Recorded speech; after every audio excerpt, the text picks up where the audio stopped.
Hi guys, my name is Iris and today I'm going to explain this problem number 10. We state that a sensitive gravimeter at a mountain observatory finds that the free fall acceleration is 0.0075 meter per second square, less than that at sea level, and asking what is the observatory altitude, which means it's asking for the height. This is a figure that I drew to illustrate the problem and help us understand the problem better. This is the mountain, here's the gravimeter, and here's the sea level, which is the height at sea level is equal to 0. Now let's review some important concepts in chapter 13 that I think it's really important for us to understand in order to solve these problems. So the most important concept in this chapter is about Newton's law of gravity, which he say that gravity is an attractive force that make everything in the universe attract each other, and the force is directly proportional to the product of their masses and inverse proportional to the square of the distance between the center.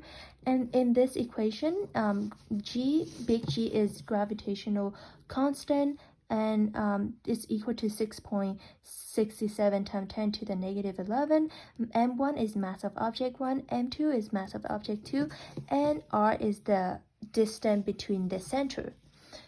And also notice that in this case, R is the distance between the gravimeter and the center of the earth, which means R is equal to radius of earth plus the height of the mountains. And then now we can plug this R into the original equation.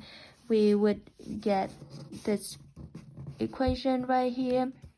And we can further simplify this question because F is equal mg, and then when we substitute it in, we can cancel out mass of object from both sides. Then it will leave us with this equation, which is g of mountain equal to gravitational constant times mass of earth over radius of earth plus the height of mountain square up.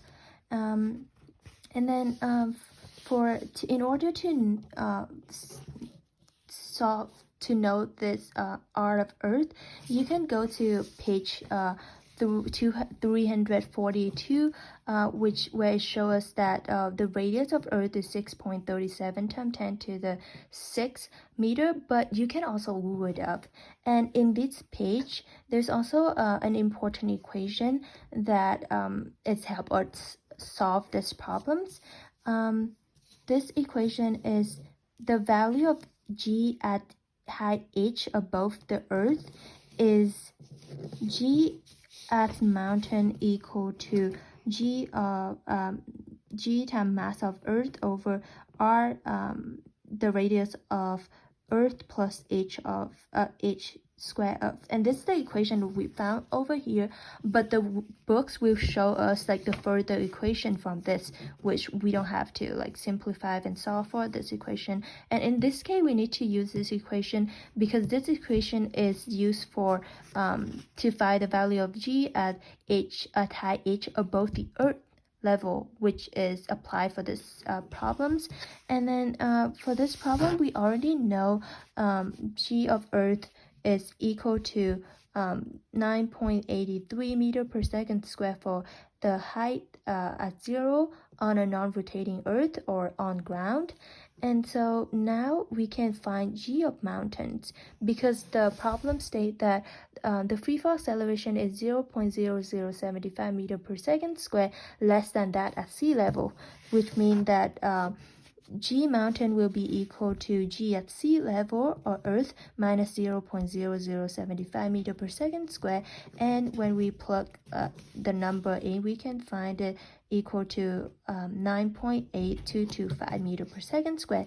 Now we have the equation and we know the number and everything. We can just plug it in and solve for the problems. And here I simplified it a bit so it's easier for us to put it in calculator. And so we need to solve h by itself on the side, and then I simplify it and I ended up with h equal G of earth over G of mountains square root of g of earth over g of mountain minus 1 multiplied by the radius of earth. Remember, the radius of earth is equal to 6.37 times 10 to the 6, and then plug it in calculator. We would get 2,431 meter, which is 2.43 kilometer.